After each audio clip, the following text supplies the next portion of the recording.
Hello guys, आज म तपाईहरुलाई बिहान बिहानै के देखाउन गइरहेको छु भने आज रातिको पानी बारिसले वर्षाले गर्दा एउटा चराको बच्चा गुडबाट तल झरेर यति बिजोग भएको थियो।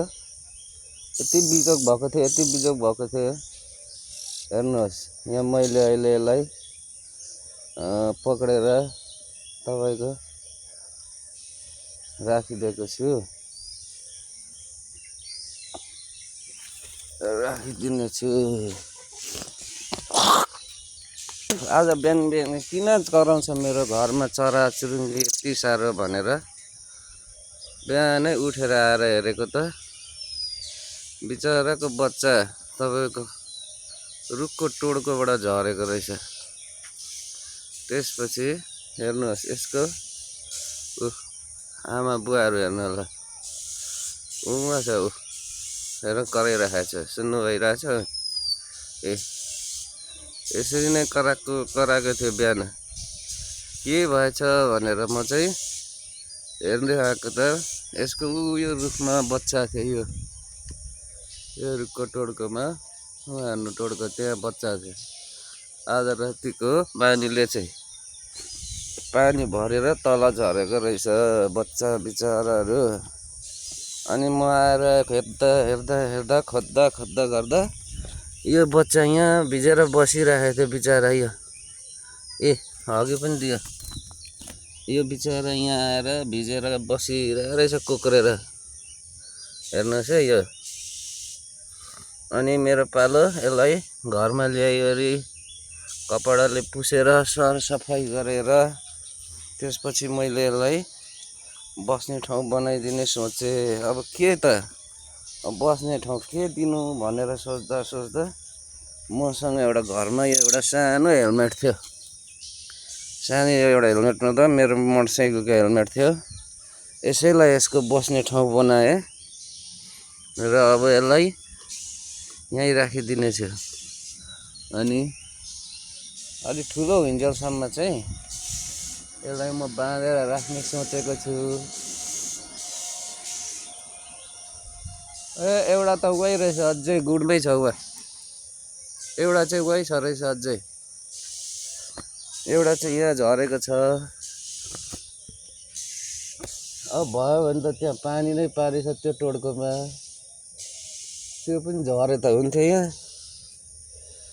तर ठिकै छ। अब यसलाई पनि म हल्का बाँधेर तल नझरोस्, ठुलो उन्जेलसम्म भुइँमा नझरोस् भनेर चाहिँ यसलाई टक्क खुट्टामा बिस्तारै बाँधिदिन्छु। अनि अलि ठुलो भएपछि फेरि यसलाई खोलिदिन्छु। यसको मम्मी बाबासँग जान्छ। कसो गाइस, हजुरहरूले पनि यस्तो एउटा बच्चा छ कराउँदैछ त्यहाँ। अब हेर्नु, सबैलाई म यहाँ राखिदिँदैछु गाइस। यहाँ चट्ट राखिदिन्छु। अब त्यो पनि चुपो लाएर बस्छ पो त। अब यसलाई यहीँ राखिदिन्छु यसरी गुडमै।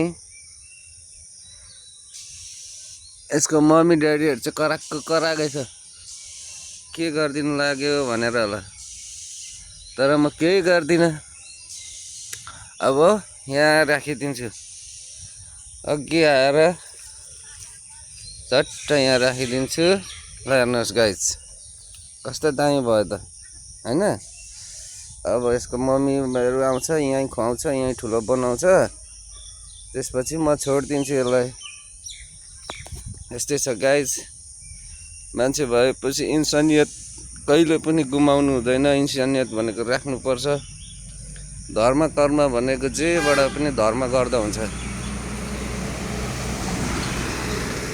धर्मको फल मिठो हुन्छ, राम्रो हुन्छ। त्यसैले गाइस, आफूले जति सक्दो हेल्प र सेवा धर्म गर्न कहिले छुटाउनु हुँदैन है। हामी मनुष्य र मानिस भएपछि चाहिँ